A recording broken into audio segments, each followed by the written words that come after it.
Uh, I want to welcome you all and really proud that you came out on a night like this. It is very cold.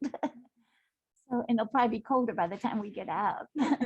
My name is Carol Menchidi. I'm Ifeanyi Menchidi's wife who bought the store some years ago. And the store will be celebrating its 95th anniversary in a year, I think. So we feel this is a really special place, a very sacred place. So welcome to you. And we're sorry that the other poet couldn't come. He has COVID.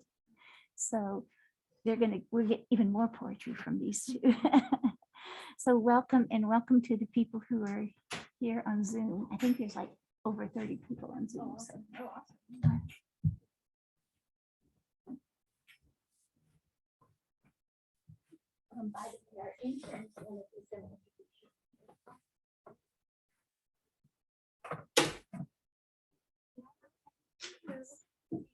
It was a ghost.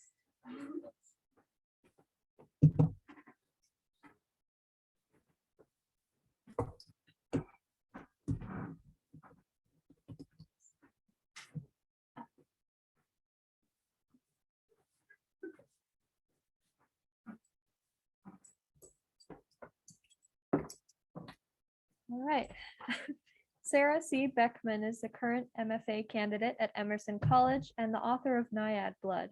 She works as a communications coordinator at the MIT Media Lab, and she is a member of Union Boat Club on the Charles River, where she continues her love of rowing. Her work has been published previously by the Academy of American Poets and the Under Review. It's my pleasure to welcome Sarah C. Beckman.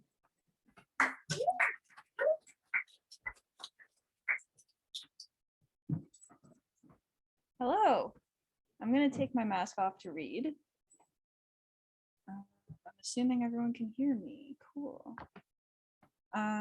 Yeah, thank you so much to the Grolier and to James for helping us organize this. I'm really excited to be here. I love this bookshop. And so my chapbook Naiad Blood was published last fall, and it's my first collection of poetry. And so I'm really excited to share it with you tonight. So my first poem that I'm going to read is about growing up in Long Island during the summer. I write a lot about my childhood and spending time at my grandfather's house in Southold on the North Fork of Long Island in New York.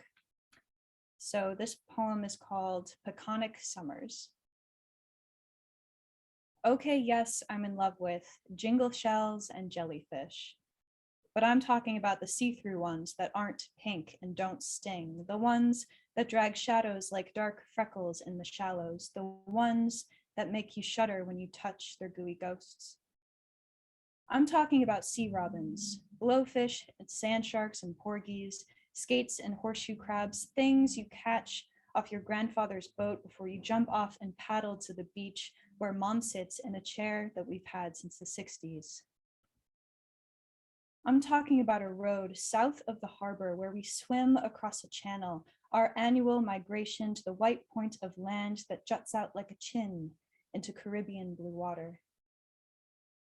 I'm talking about a farmhouse, a rope swing with a tractor tire, wooden Adirondack chairs and gas lanterns on tables with sunflowers, sweet corn on the cob and barefoot children running beneath the stars. I'm talking about hammocks, rocking chairs and chalk drawings on the driveway, a garage full of bicycles, a blue and white house, a porch with a view.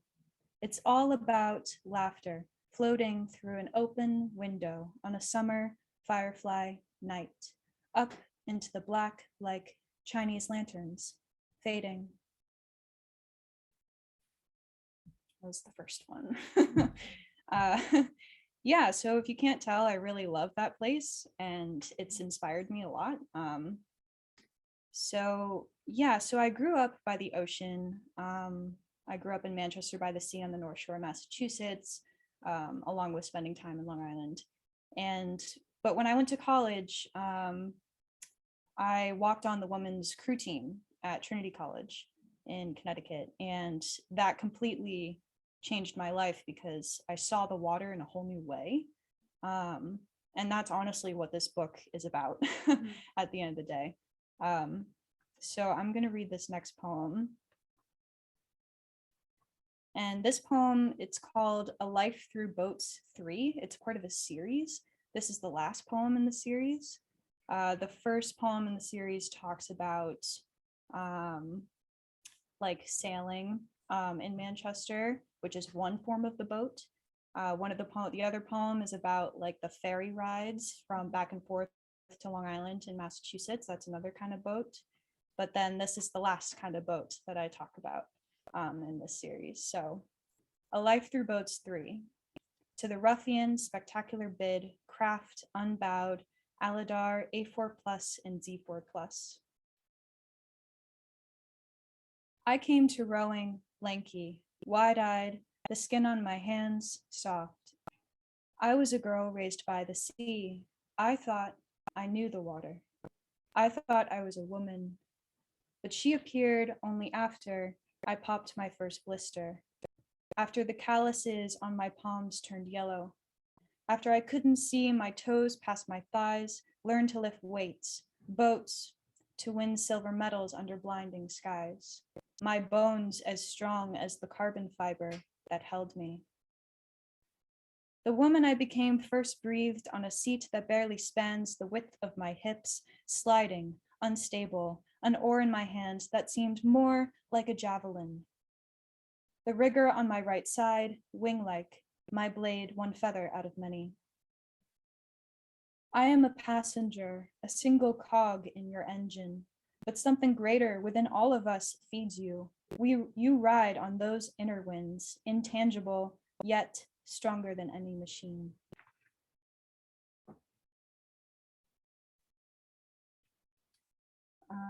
Yeah, so this was kind of my introduction to the sport of rowing, and it was a big learning curve.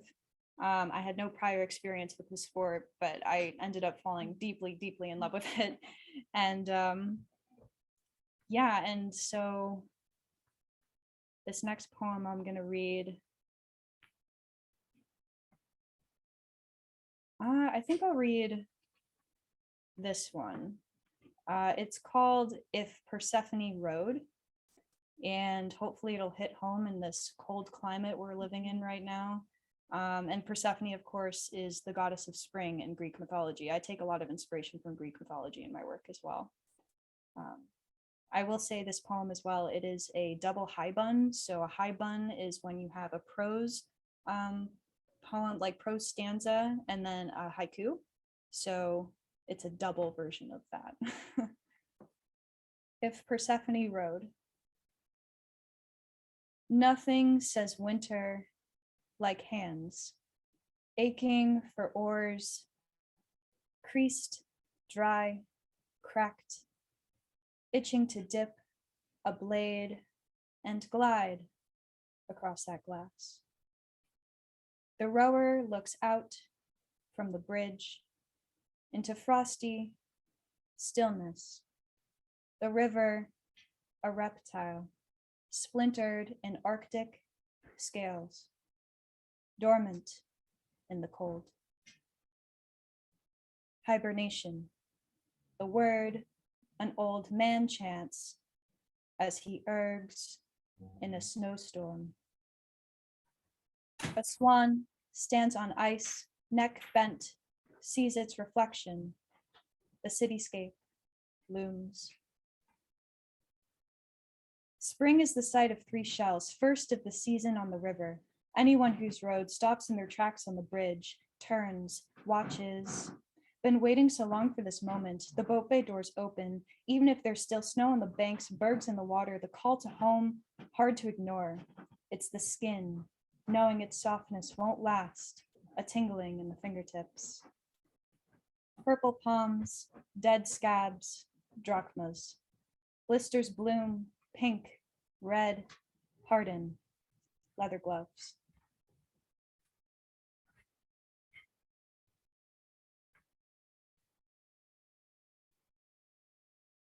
Okay. Yeah, so in a way, after reading that poem, I also realized that rowing really shifted my perspective of how I see the world. Like spring is a very common topic to write about in poetry. And I kind of like to reimagine it through this lens. And I try to do that a lot in my own poetry. So that was kind of an experiment. So this next poem I'm going to read, it's called The Seat Race, and it does feature one of my former teammates rather prominently, and only recently had she just discovered that it actually was about her. And so Livia and I were talking about this yesterday, like, how do you navigate, telling someone that they inspired you and that you're writing about them? It's kind of like with nonfiction. If you write about someone who is still living today and that you know, and if you publish a piece about them, like at what points do you tell them? So now she knows, but she might have been a little surprised. I swear she's an amazing person and the nicest person you'll ever meet. I describe her in a little bit of a scary way, but she really, really inspired me when I was on the team.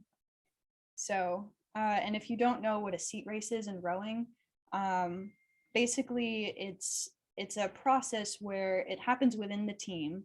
And in order to determine who sits in the top boat and who moves the boats the fastest, you race each other in order to see who can be in the top boat. So this poem is called The Seat Race. Chains clank as the bay doors open. Coaches load gas tanks and grocery carts, tow them down the asphalt slope. A pack of tightly clad bodies carries oars, launches on rollers, jostles and yips up the hill.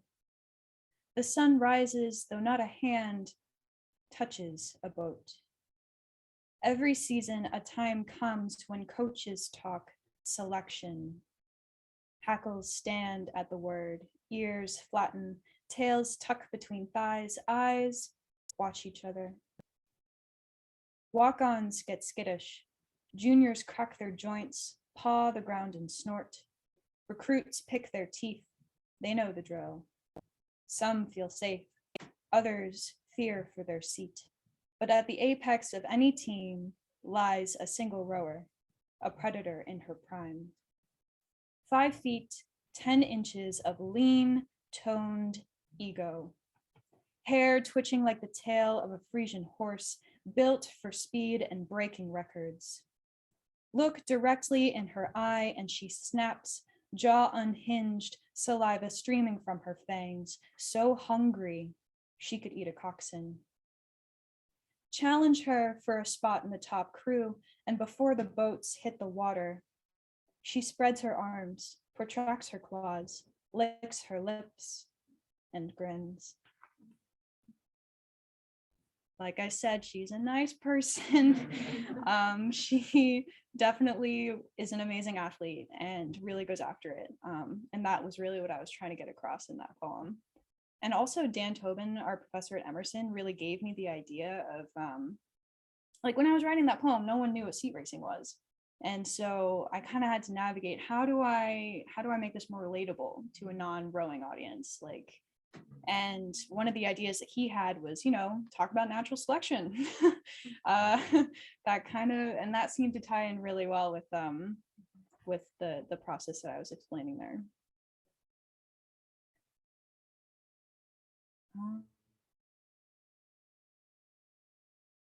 How are we doing on time? Okay. I think I'm gonna read this poem. This was my first published poem, and I wrote it in college. I wrote most of these poems as an undergrad, but some of this collection has some newer poems from my graduate experience as well. But this one, I'm really proud of it, so I'll give you guys a read. It's called Duende, and for those of you, I see some nodding heads. Duende is a Spanish term, and the way I like to think of it is it describes the feeling you get when you look at a piece of art and you get goosebumps. That's kind of how I like to think of it. And it starts with a quote here from George Yeomans Pocock, who's a famous boat builder. It's a great art is rowing. It's the finest art there is. And when you're rowing well, why, it's nearing perfection. and when you near perfection, you're touching the divine. We rowers have peculiar rituals, like running stairs and doors, inhaling stale air and dust, like sweating in a tank room, all concrete walls and low ceiling, mirrors and machines, our suffering artificial. While we labor in these confines, we pray in wintertime for blue skies, flat water, for the sun. We see in our minds that pavement path that slopes downward to the river. On one shoulder, our dark craft, we make our morning pilgrimage, salute the waning moon, the dawn. First light ricochets off water, the fragments shower our foggy faces. It's the thing that fully wakes us, makes the Naiad blood in any girl sing. On land, we abandon our bodies, discard our separate shells in exchange for a new vessel. The moment the last foot leaves the dock, an unearthly link completes itself. On water, our souls surrender, affixed to that greater whole, that oneness. At the risk of becoming gods ourselves, we glide through the waves, our togetherness, the only thing that anchors us.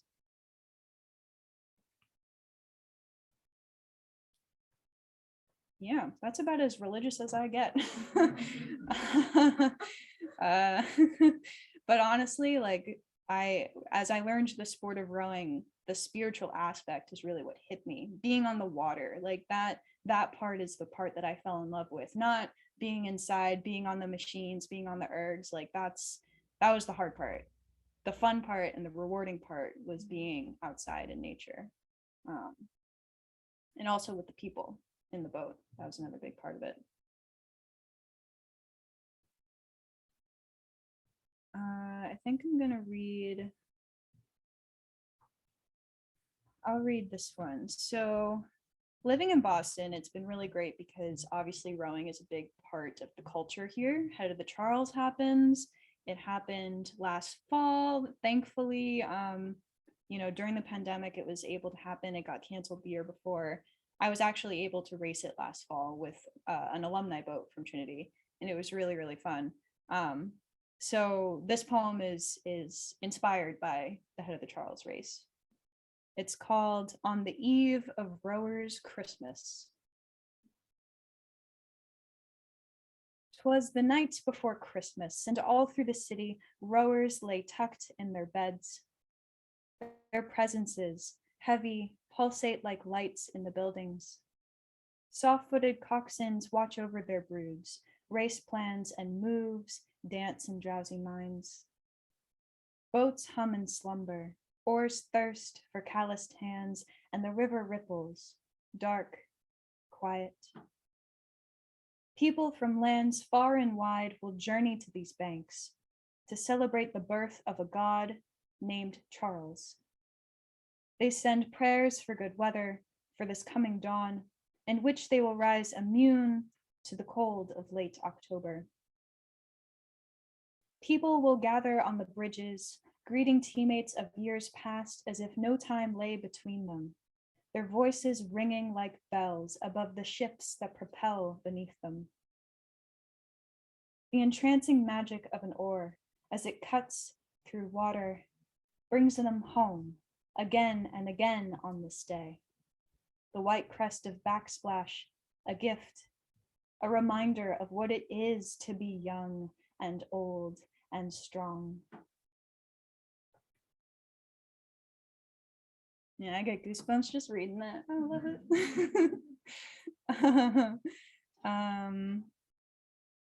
Yeah, so maybe I'll do one or two more. Okay.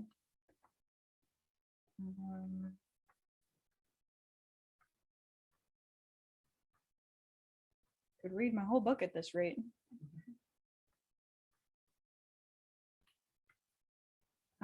I think that I'm going to read this one. This is called Obad for the River. Obad is a poem about the morning time, and it was originally about like when lovers have to part in the morning from each other. Like that's kind of the idea. It's kind of like a sad morning poem. But I kind of take this and apply it again to this rowing lens, because in rowing, obviously, it's a morning sport. You get up really early, you get on the river, and yeah. So it starts with a quote from Adrienne Rich from a poem called "A Walk by the Charles" that she wrote. Livia actually sent me this quote, which inspired the poem. Is she here? Somewhere? Adrienne Rich is right there on the bookshelf. She's here. Okay. Okay. You can see her. Oh, yeah, she's right there. Yeah, okay, Adrian's here. So pretend that she's talking when I say this. Leave off your bending to the oar and glide past innocence beyond these aging bricks to where the Charles flows in to join the Styx. I come to you in early morning. I walk the footbridge over Sturrow Drive, and you call to me, gouge your hook into my spine. I can never resist your gravity. Through a boat, I touch your waters and welcome the rising sun, revel in the flames glinting off you, illuminating bodies bent mid-stroke, single file shadows in stark relief against the ribs of bridges. The searing images engrave my mind as well as the concrete, like glyphs of ancient caves. Yet I find myself in deeper danger as I glance over the gunwale and see your gentle eyes reflect back at me. Young and enamored, call me vain. Know when winter comes, I'll lie next to you, rest an arm on your still icy plain, hips pressed close to your banks. I'll wait for spring to wake you, for our love is much older than us. I want to stroke your purling face in an endless echo, row to where the seasons halt, and your touch makes us invulnerable as the dawn.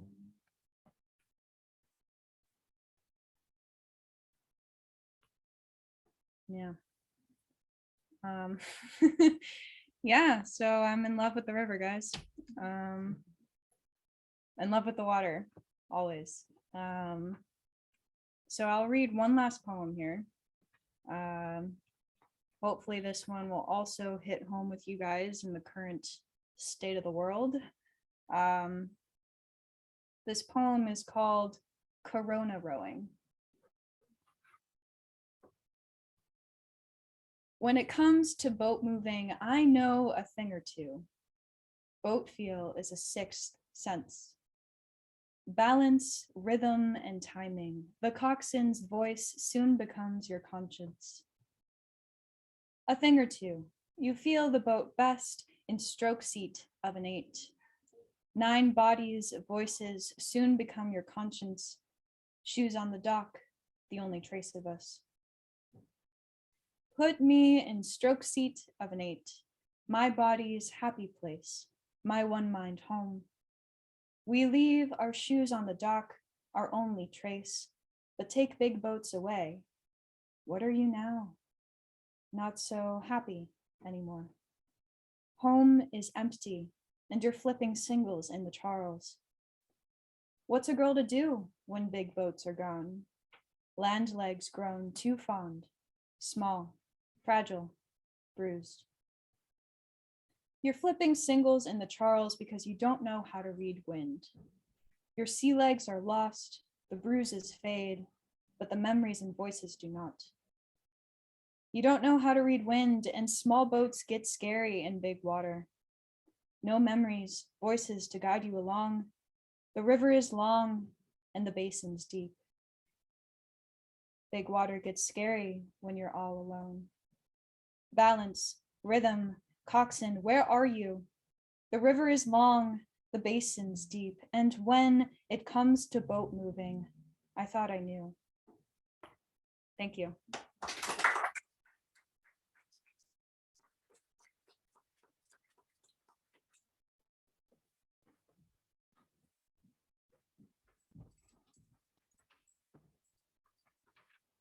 right.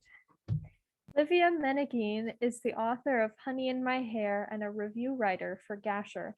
Her writing has found homes in the Academy of American Poets, BOAAT Journal, Entropy Magazine, Tinderbox, Whale Road Review, and elsewhere.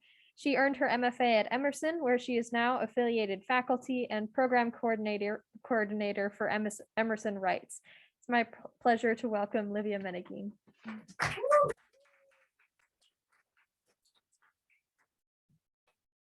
Hello, everyone. Thanks for being here. It's in the cold. I'm gonna take that off for now. I always like to acknowledge that where I'm reading. So we are in the Grolier. We're also on Massachusetts land. A lot of these poems come from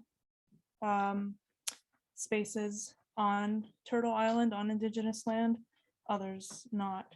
I'm going to read a little bit from my book. Some poems from a collection that will hopefully find a home soon. And then some poems that are a little bit angrier, if that's okay. And I haven't found a place for them yet. Right. This is I like to start with this poem. It's the first poem I wrote when I spent a summer in Greece, which is inspired pretty much this entire collection. It's the first poem I wrote, so I will start from the oldest and then we'll work our way to the present. It's called Courage. The leaves glowed exceedingly green the day grief was outmuscled by the sea.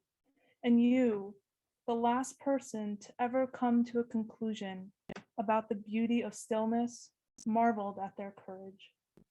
Only you can see how simultaneously sacred and wild the clouds are, and the sea, and you, so close to tasting the time, to knowing whether or not heaven exists. You are among life. Every morning, you see stars out your window.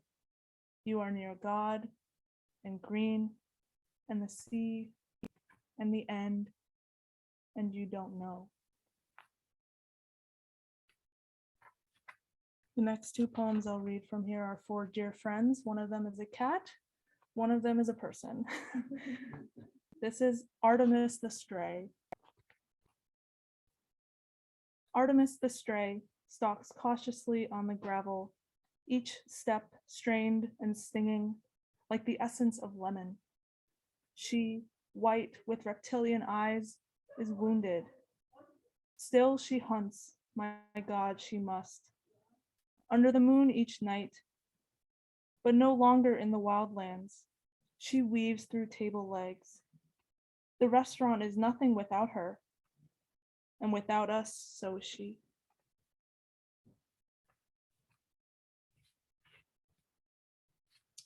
This poem is for my friend Joanna. There's some Greek in here. I pretty much translate all the phrases, so you'll hear them, what they actually mean, or their place names. Freedom is a woman from Kypros. She can swim the Achaio, smell the pine of Thasos in her hair, and still remember her father. When sailboats look like seagulls, she still dances the Zambekiko better than any man because she understands what a cage is. Freedom held my face and said, "You have so much power. You have nothing to fear." She looked into my eyes with the aklonihi achapi, an eternal love that wrinkled her tan skin. She kissed my cheek and stroked my hair, knowing I was crying on the inside. Leneochistofovo, cried the Greek people in the streets of Thessaloniki. Say no to fear. Freedom walks within the crowds and within the wounds.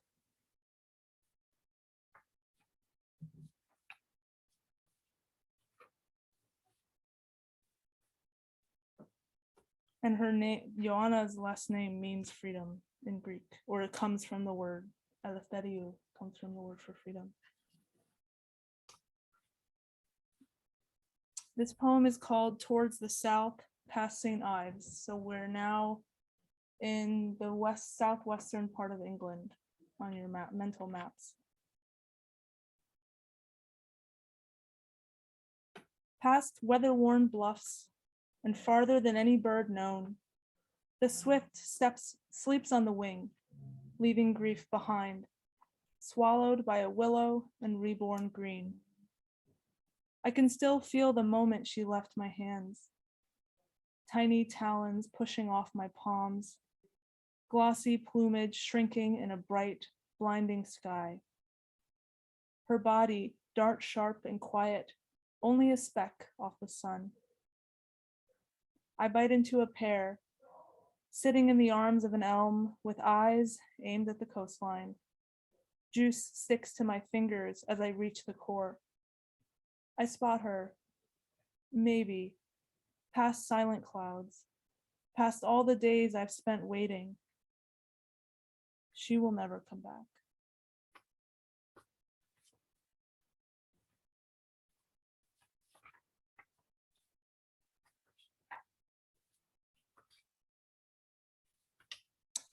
This is a little sonnet. Been obsessed with them. Yeah, and it's, is that all I want to say about it? Oh, I guess I'll just say too that I'll just say on it that speaking to Sarah's comment, sometimes folks read my writing and they assume it's real, and it is, but it isn't. And so this poem kind of directly addressed that. It's called Are All the Past and Future Loves in My Poem Real? If by real, you mean as real as a ladybug climbing up your shirt with 6 badges dotting determination on its back, or as real as the tattered eyes of birches lining a lake watching, then yes, every last page is true. Every line, image, and confession. Every she, every green. But they aren't factual, no. Imagine spending so much time in love, all those trees and long walks, collecting violets to fill vases of petals as bees and butterflies come out from hiding spots, being kissed from sunup till far past dusk, when finally that little red beetle reaches your lips.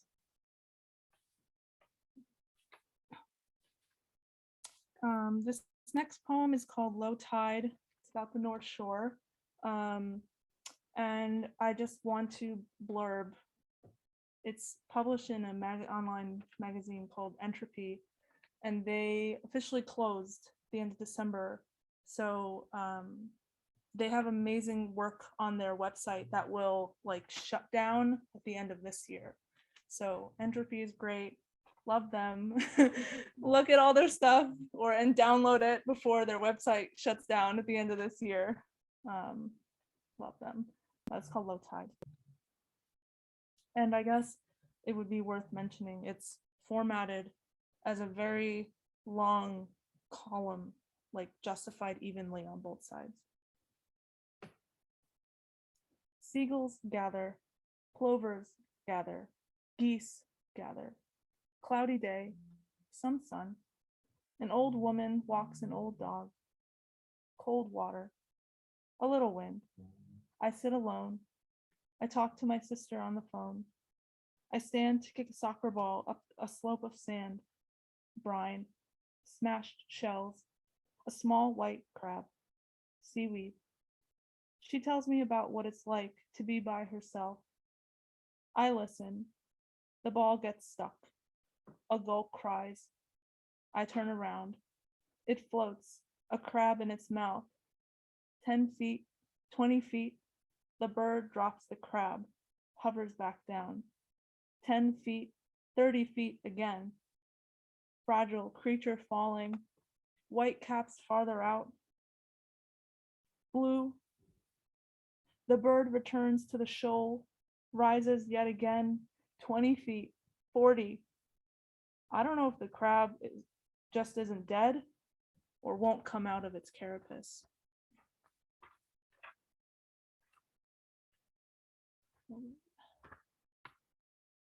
I wasn't going to read this, but I think I will. This poem is a choose your own adventure poem. So essentially formatted, there are options in parentheses for you to choose as the reader. I'm just going to pick whatever comes to me. But it can be, depending on what you pick, silly or not. It's called Decisions. And I will say, actually, I wrote this because 15 minutes before workshop, I realized I had to submit something. And that's never happened to me. I'm like so type A. And I was just like, oh, what do I write about? And I was like, what if I write about like not knowing what to write about? And I just leave a bunch of options. Anyway, yeah. It's called Decisions. There's a rhino in the rose garden, and however full it may be, consider the curious way she admires the hummingbirds hovering, and the air now saturated with clementines. Stand at the edge of the garden, however it may be, until you decide you need to leave instead. But while you're here, I can paint one of the untouched flowers for you. I've got one untouched canvas left right here in my bag. See? And I can use whatever colors you like. Tell me, what will you remember most after you leave? Salt-streaked limestone, green moss on holy wells. Me? I can't decide if I can't stand you anymore. I usually go to the rose garden for the rhino's company. But I think I just want you to want me to be here too. All right, I'm gonna read two more if that's all right. These are the, not angry. I've been through a lot in the past year, as many of us have, and I think I've kind of learned that sometimes, I don't know, it sounds very comfy the way I'm gonna say it, but sometimes bad things need to happen so you can feel better. Sometimes you need to separate yourself from something to feel more whole. So I tried writing about that a lot for this second collection that I've put together and I'm sending out. This one is called After a Black Kite Seizes Her Prey Midair. And I want to preface for you all, since folks in my workshop didn't get this, a kite is a bird. It is not the thing that you fly. It's a small hawk. How do you spell it? Kite. K-I-T-E. Yeah. Mm-hmm.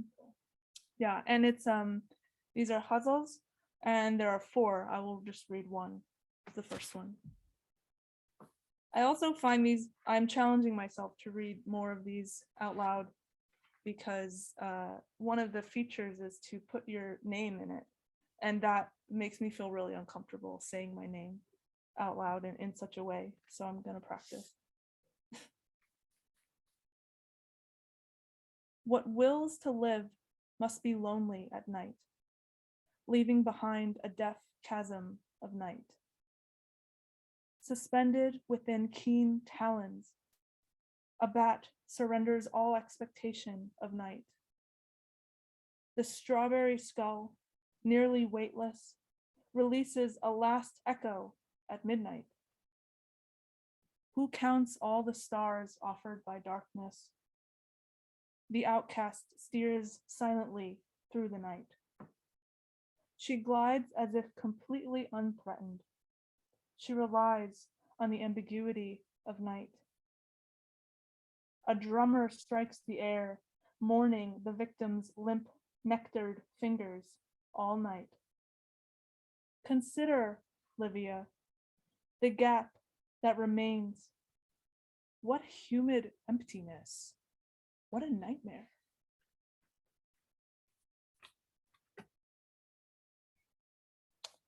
This last poem was, I had a surgery 2 years ago, and then my place of employment decided to move virtually. Then summer, then in the fall, I said, hey, can I still do this virtually? And they were like, no. And I'm like, I physically am scared. And they were just like, no. So the title is Reply to a COVID-related reasonable accommodation decision notification letter.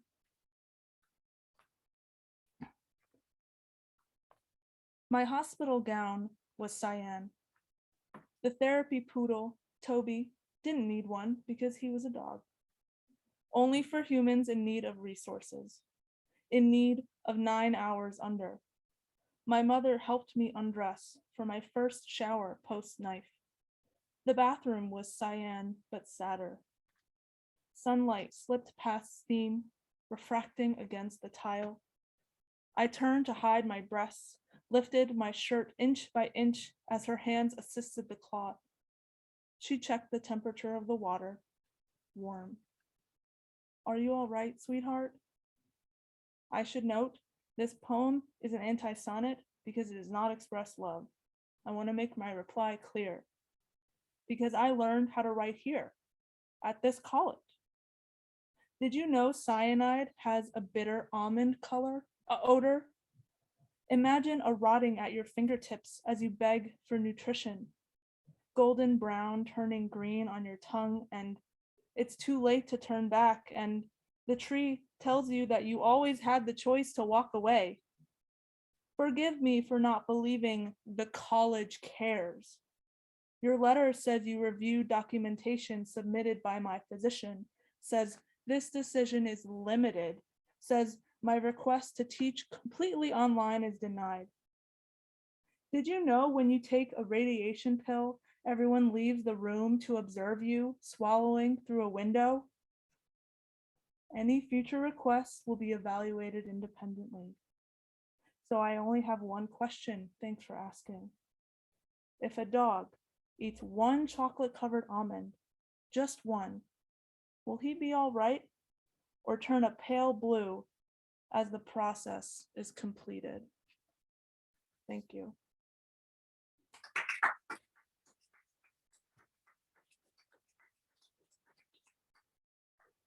Thank you so much for that beautiful reading. We have time for a couple of questions. If anyone has any questions to ask the poets, would y'all want to stand here, get some chairs? Sure. Standing feels good. Standing feels good. We're friends. Well, I have a question. What was it like to go to a poetry MFA program? It was great. I mean, after that last poem. I didn't know in relation to that, but Well, I'm gonna Go- share our go. first class.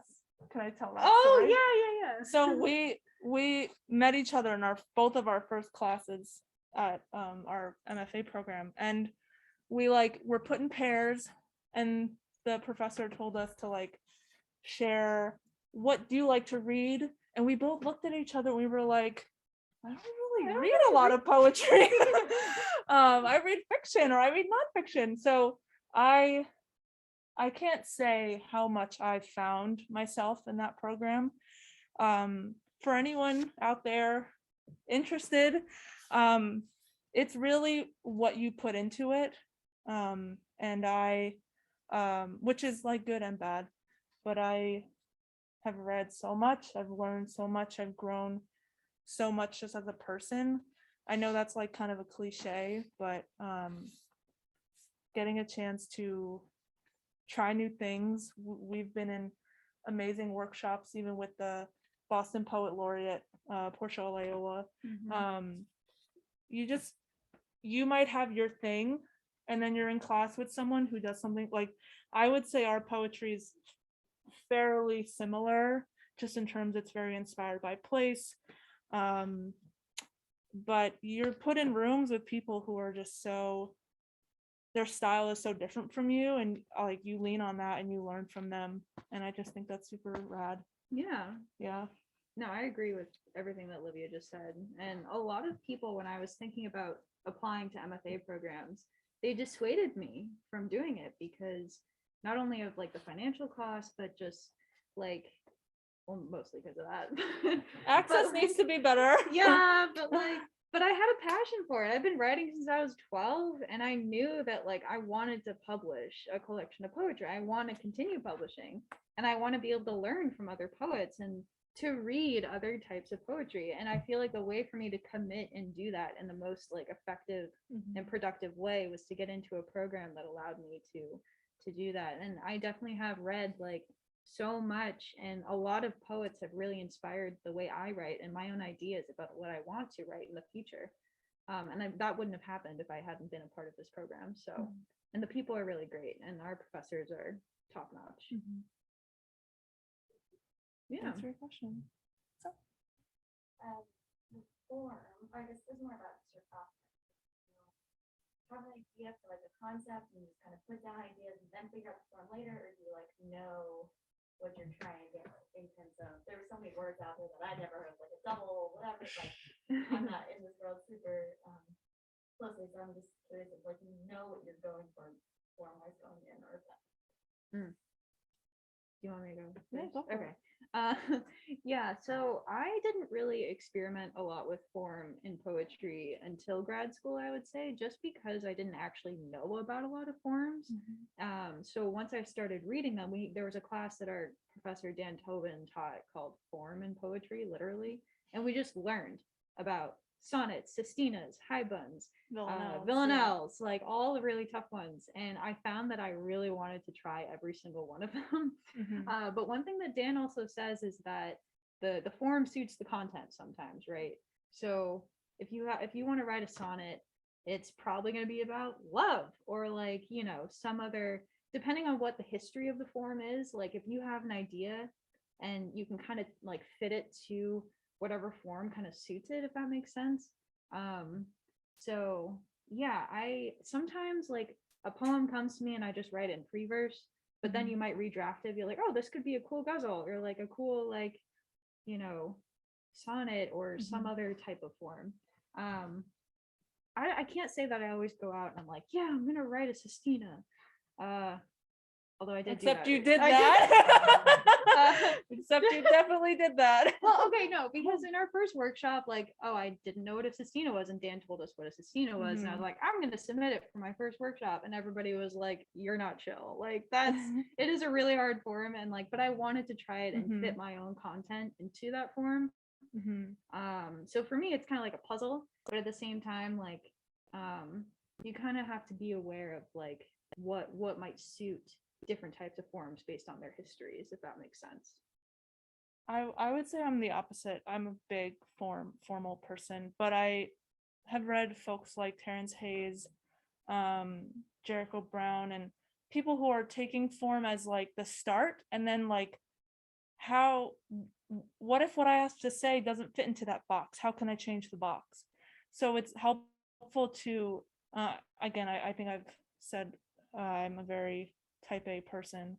I like neat lines, I like organization, but then sometimes this needs to be longer, or like, I can't think of a rhyme, I really want to use this word, or so the form can break, and I think that's exciting. I also think form can help you generate. So the example that I just gave, oh, I can't think of a rhyme. Well, like, what if it gives me the word cyan? You know, what if it gives me, you know, different, more specific words if I really think harder, because it has to fit in the box. So it's a game, and you kind of play back and forth. I think form's super helpful to help you generate, but it also can be limiting, and we should challenge, especially forms that are, you know, patriarchal. Like, let's push against that. Like, what's a sonnet? I don't want to think of Shakespeare. I want to think of Terrence Hayes. Like, that's who I want to think of first. And what if I want to include other languages? What if I, like, let's ask ourselves those questions and see form as just one stepping off point into something new. Yeah, thanks for your question. Quick question. You mentioned Jericho Brown, who, like recently, like I guess invented the new form. Yep. Oh yeah. If you could invent your own form, what would you try to Well, I will say first that I tried writing duplexes many times I also and tried to write. failed. Oh, there is a duplex in this book actually. Oh. I've also failed though. That actually might not be a good duplex. I don't know. It is a new form.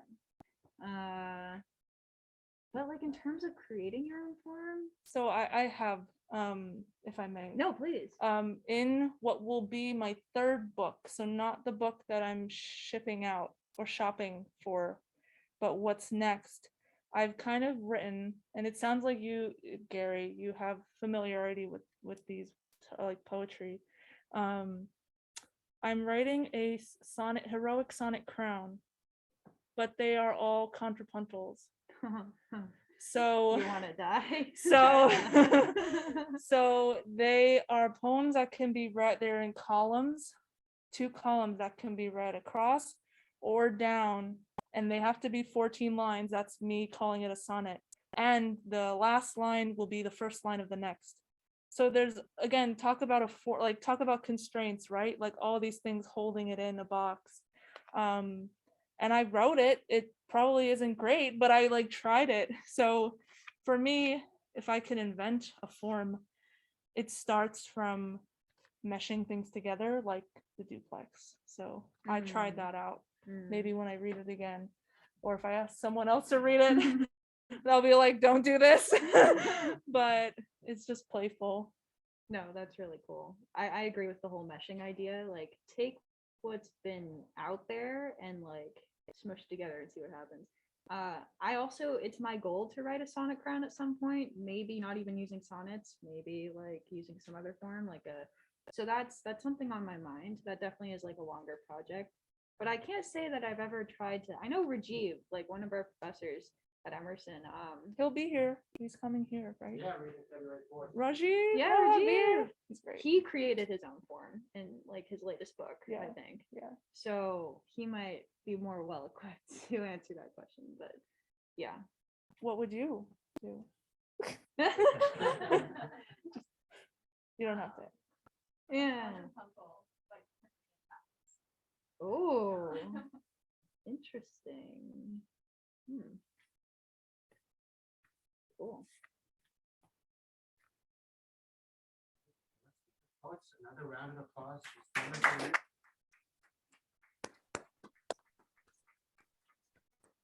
Next reading is on Friday with Ralph Culver, and Bianca Stone. We both in person and virtual. There's no surprise. Tonight, the poets will be signing books. Yep. Books are for sale over here. Thank you, everybody, for coming. I hope you enjoyed it. Thanks for coming out in the cold. Thank We you. really appreciate it. Yeah. It's a bummer Angelo can be here, but They'll read again in the future. Yeah, okay, for sure. cool. Yeah. Thanks, everyone. Yeah, thank you.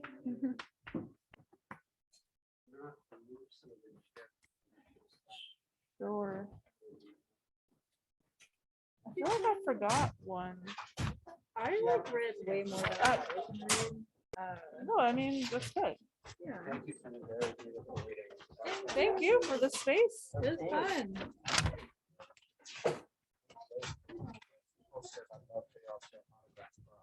Ooh, cool, cool. That's so cool. Yeah. All right, let's actually help. Yeah, I guess we should. Do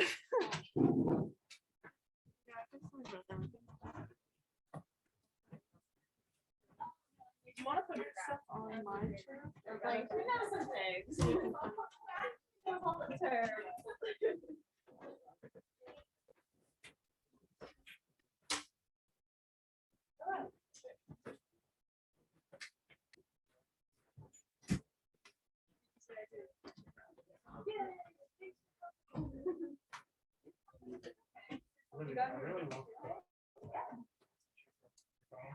Oh, thanks. Thank you. Here are the other options. I like to anchor in. I just Yeah. Sorry. No, go for it. Yeah, these are all the options. They're in like the, but yeah. That was, I wrote that 15 minutes before class. It's incredible. definitely read under pressure. Thank you. Thanks for coming. That's like I should do more of those. I like the rhinos.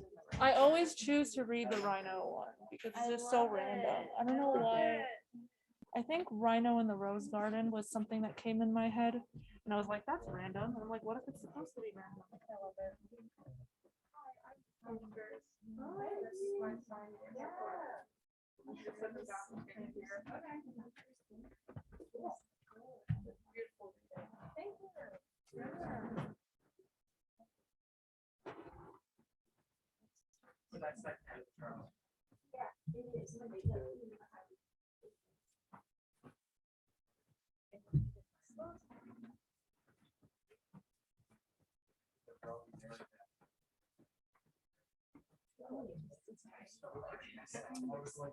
Should we sign on the photo or on our under our bio? Like I would maybe sign here, or did you think it's in the spaces? I don't know. I feel like, or like I want to sign on my photo.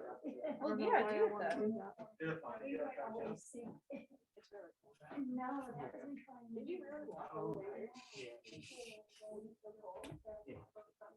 I should have worn that. Serious.